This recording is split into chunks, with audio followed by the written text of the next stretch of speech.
बिसोरो अक्ट'बर मासावहाय NIA case फैदोंमोन बाजैनि ओमफ्राय बेखौ मिथिनायनि उननिफ्रायनो माने जोंनिफ्राय गोजान जानानै दङ दिनैसिम जों लोगो मोनाखैखौनो बुंजायो डिसेम्बराव क्रिसमासनि समाव बिसोरो फैदोंमोन गंसे स्कुल दङ नालाय गावसोर खुलिनायनि बे स्कुलावहाय बियो फैदोंमोन फैनाय समावहाय माने सरकारनि मानसिफोरा फैनानै खेबसे नङा खेबनै नङा खेबब्रैसिम लोगो हमफैदों लोगो हमफैनानै बिसोरो माखासे खोथा रायलायदोंमोन खिन्थु खोथाया मिलायैनि जाहोनाव आरो बिसोरो बेनिफ्राय जोंनिफ्राय माने गुबुन जायगायाव थांफिनदों आरो दा बे थांफिननायनिफ्रायनो जों दिनैसिम जेबो खौरां मोनाखै आरो ओमफ्राय कन्टेक्टबो गैया बिसोरनियाव मबाइल गैया हिसाबै दाने बिसोर थांखांनायनि उनाव आरोबाव सरकारनिफ्राय फैनानै माखासे मानसिफोरा माने जोंनियाव खबर लाफैबाय थादोंमोन खबर लाफैनायलाय माने जोंहा जेबो बिसोरनिफ्राय खबर मोनै हिसाबैहाय जों बुंबाय जों मिथिया बे समाव बिसोरो बुंदोंमोन माने अपारेशन जासिगोन माबा मोनसे जानो हासिगौ मानसिखौ थाब नांगौमोन होननानै बुंफैबाय थादोंमोन दा बुंफैनायलाय माने जोंबो सेस्था खालामदोंमोन मानसिफोरखौहायो जेनेबा खबर लाबायदोंमोन गुबुनफोरनियावहाय ओमफ्राय जेबो खौरां मोनैखाय जों दासिम दङ आरो ओमफ्राय बे समाव बिसोरो बुंदोंमोन जेनेबा फैनानै बुंफैनायाव अपारेशन जासिगोन जों थैनायखौ लुबैयाखै नोंसोर न'खरनि मानसियाबो थैनायखौ लुबैयो नामा जोंनियाव सोंदोंमोन आरो ओमफ्राय जों होनदों जोंबो सेस्था खालामगासिनो दङ मानसिफोरखौ जेनेबा बबेयाव लोगो मोनगोन जोंबो खबर लादों ओमफ्राय बे समाव बुंदोंमोन नालाय बिसोरो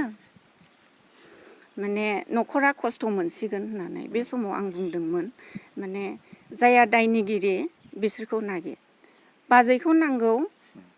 आदाखौ नांगौ सानैखौ नागिर खिन्थु न'खरनि सायाव बेबायदि खालामनो मोना होननानै जों सिगाङावनो बुंदोंमोन ओमफ्राय जेब्ला लानानै थांदोंमोन लानानै थांखांनाय उनावहायबो माने आं गोबां खोथा बुंदोंमोन ओमफ्राय मैखोमा सिनायो आदा मैखोमखौ बेयो कल कनफारेन्स खालामनानै आंखौ हेमन्त सारजों ओमफ्राय सार प्रमदजों रायलायहोदों रायलायनाय समाव माने फंनैसोल' खोथा बुंदों बिसोरबो नोंनि दादाया बबेयाव दङ ओमफ्राय आं बुंबाय आं मिथिया ओमफ्राय सोंदों आरो माब्लानिफ्राय गैया होननानै ओमफ्राय आं बुंदों डिसेम्बराव फैदोंमोन डिसेम्बराव फैनायनिफ्रायनो दिनैसिम लोगो मोनफिनाखै ओमफ्राय बिसोरो बुंदों नोंसिनि दादाखौ बाजैखौ लिंबो लोगो मोनोब्ला जों रायज्लायगोन बिसिनि जेसेबां हेमन्त बिश्व शर्माया बुंदों कर्टआव जेसेबां खामानि दङ बिनि बेखौ जों मावगोन जास्ट नोंसोर माबा बुंहरदों आरो जेनेबा लिंनानै लाबो जोंखौ रायलायगोननो होननानैहाय बिसोरो बुंदों ओमफ्राय दा बिदि बुंनायलाय माने जोंबो सेस्था खालामदों थेवबो जों दिनैसिम लोगो मोनाखै ओमफ्राय आइमोनखौ लानानै थांबाय दिनै हगारगोन गाबोन हगारगोन बुंबाय थादोंमोन ओमफ्राय दिनैसिम आइखौ हगारदों ओमफ्राय आदा सासे दङ बेखौ हगाराखै आरो दासिमबो दा जोंनि लुबैनाया बेनो माने जायखौ नांगौ बिसोरखौ नागिर अपारेशन खालामनो होनदों अपारेशन खालाम जोंनिफ्राय जेबो अबजेक्सन गैया आरो माने जायखौ नांगौ बिसोरखौ नागिरनानै लाबो जेलाव सोनो गोसो सो मा साजा होनो गोसो हो खिन्थु जों थैनायखौ लुबैयाखै आरो जोंबो थैनायखौ लुबैयाखै जों बे खोथाखौ सिगाङावनो बुंदोंमोन ओमफ्राय बिसोरो माने जों नागिरगासिनो दं होनदोंमोन ओमफ्राय आरो बुंबावदों बिसोरखौ नागिरनो साननैबो सम नाङा होननानै बुंफैदोंमोन दा मास मोनसे 1.5 मासानो जाबायनो दासिमबो मानो नागिरनानै लाबोनो हादिया सरकाराथ' बेखौ दायथ' लानो हायो न'खरनि सोरबा दाय गैयै मानसिखौहाय लांनानै दोनहैनानै बेबायदि खालामनाया मोजां जायाखै आरो जों बेखौ लुबैदों नोंथांमोना सानो नामा बिटिआर गोरोबथा जाखांनायनि उनाव माखासे जिथुनाखि केसफ्रा उइद्र' जानांगौमोन खिन्थु जायाखै बिनि थाखायनो बिथांमोना थांफिननांदों सानो नामा बेयो सैथोखा माने बिसोरो बुंदोंबो माने बिटिआर मुङानो बेसेबांबा गोजौखा बिटिआर गोरोबथा जाखांनायनि उनावबो जेनेबा जेसेबांनाखि बिसोरनि हान्जा जेलाव थाबथानानै दङ बिसोरो उइद्र' खालामजानायखौ लुबैदोंमोन ओमफ्राय नै डिसेम्बरावहाय जेब्ला बिसोरो फैदोंमोन बे समावहाय बे केसनि सोमोन्दैबो बुंदोंमोन आंजोंबो फंनैसो रायलायलांदों माने नोंसोरखौ गावसोरजों सरकाराव थाफाजानो लुबैदों बेबायदि खोथा बुंफैदों आंनि सिगाङाव दा नोंसोर मा सानो आं बे खोथाखौ बुंदोंमोन बाजैनि सिगाङाव बाजैया बुंदों जोंथ' थानो हायो खिन्थु जों फैनायनि सिगाङावहाय जोंनि केसफोरा जेसेबांनाखि थाबथानानै दङ बिसोर गासिबो उइथड्र जानांगौ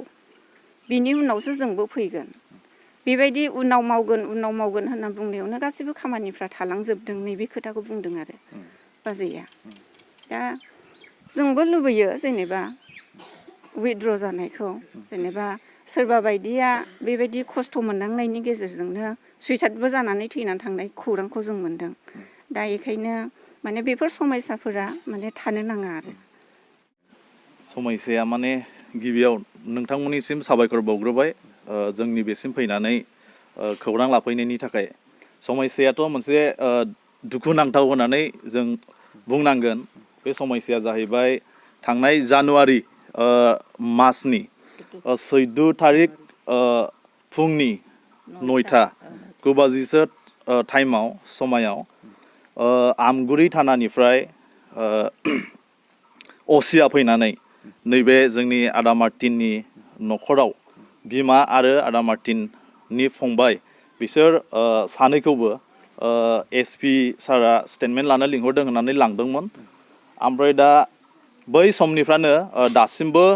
स्टेटमेन्ट लानो लांनायनिफ्रायनो दासिमबो बिसोरखौ हगारहरनाय जायाखै दा जोंबो गोबाव सम जाबाय बै 14 थारिखनिफ्राय लानानै दिनैसिमाव 40 दिनानो जाना थांबाय नै दासिमबो हगाराखै जों नेनानै दङमोन आरो माने माब्ला गगोन साननानै गावसोरबो हगारगोन होननानै गसिगोन बेफोरबायदि खोथाबो जोंनो होबाय थादोंमोन दा दिनैसिमबो गयैलाय जोङो दिनैहाय नैबेखौ जोङो ससियेल मिडियायाव फोसावबाय जाहाथे बेहोजों दोनहैजानाय SP कास्ट'डि काजलगाव गेस्ट हाउसाव दोनदों बिखौ ओमफ्राय बेखायनो बिसोरो जेन थाबैनो गबोयो जों बेखौ न'खरनिफ्राय खावलायदों आरो ओरैनो मा जाहोनाव बिथांमोनखौ लांनानै दोनहैनाय जादोंमोन जाहोनाथ' बेनो बिसोरथ' मार्टिन आरो बैसागि होनाय आरो बिसोरो सिगां NDB आर फेक्सननि खासोमोन ओमफ्राय दा बिसोरो बैसागि होननाया मोनसे अर्डार फैदोंमोन आरो बेहा रन्जन दैमारि सारजों जेलाव थांफिननांगौ होननायनि मोनसे अर्डार फैदोंमोन ओमफ्राय दा बे अर्डार फैनाय लोगो लोगोनो बिसोरो दिनैसिमबो न'खराव जेबो सोमोन्दो गैया बिसोरो न'निफ्राय एरायनानै दङ बबेयाव एरायदों बबे हाग्रायाव दं बबेयाव मा खालामदों बेखौ जों जेबो खबर गैया जों मिथिया माने जों मिथिनाय बायदिबा जों बेयावनिनोखा आंबो जेनेबा आं काजिन माबा जायो फंबाय जायो मार्टिननि दा जोंनि मोनथिनायावथ' जोंनि नुनायावथ' बियो न'खरजों सिगांनिफ्रायनो सेपारेटखासो जानो हागौ बियो थैनि सोमोन्दो दङ थैनि सोमोन्दो न'खरजों दङ नाथाय गुबुन जेबो सोमोन्दो गैया आरो दा बेखायनो बेबायदि सोमोन्दो गैयि मानसिखौ बेबायदि जेनेबा दोनहैनानै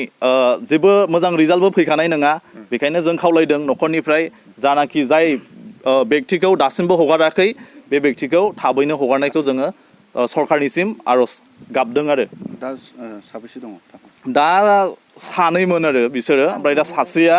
20 दिनसो 19-20 दिन जाबायमोन 20 दिनसोनि उनाव बेहाबो मोनसे जाथाय जादों आरो बे जाथाया जाहैबाय बियो मोनसे थैनायसिम अबस्थायाव थांबायमोन आरो बिनि बिमाया मार्टिननि बिमाया प्रेसारजों सेन्सलेस जादों गोग्लैदों आरो बिनि उनावहाय हाखु दाखु जेनेबा हस्पिटाल लवार आसामाव हस्पिटालावहाय लांनानै बिनि देहाया मोजाङाव फैफिनदों जुदिबा बियो माबा मोनसे जानांगौमोनबा जुदिबा थैयोमोनबा दा बिनि दायथ'खौ सोर लागौमोन सरकारा बेखौ लागौमोन नामा दा बेखायनो जेनेबा जोंनिफ्राय न'खरनिफ्राय खावलायनाय आरो बेखौनो बुंहरबावबाय जानाखि दा सासे दंबावो बेबो एसे प्रब्लेम दंखायो सिगांनिफ्रायनो रिपर्टफोरबो दङ जों नांगौबा देखायनो हाजोबगोन ओमफ्राय दा खर'आबो एसे गाज्रि जानाय बायदि जों एसे आन्दाज मोनबाय आरो माने फनफ्राव बिराद बुङो दाख्लैबो गंसे फन देख्रुबखांबाय बियो ओमफ्राय जोंबो न'खरनिफ्राय एसे हाखु दाखु गोख्रैनो फन गंसे बायना हैफिननाय जादों आरो बियो बुंहरबाय थायो आरो आं थाला थैसिगोन सुइसाइड जाना आं थैसिगोन नैबे खोथाखौ बुंहरबाय थायो आरो बेखायनो बेफोरबायदि एथ'ग्राब इसेबां मेन्टेलि टर्चार खालामालासे जाहाथे सरकारा एसे बेब'स्था खालामनानै न'खरनि दुसि दाय गैयि मानसिखौ बेबायदि हारा हास्ति खालामालासे मोजाङै मोजां हगारफिनोब्ला जों जोबोर मोजां मोनगोन आरो बेखौनो बे बिसाखौ दाय गैयिखौनो दोनहैबाय जोंथ' सिखाव खावाखै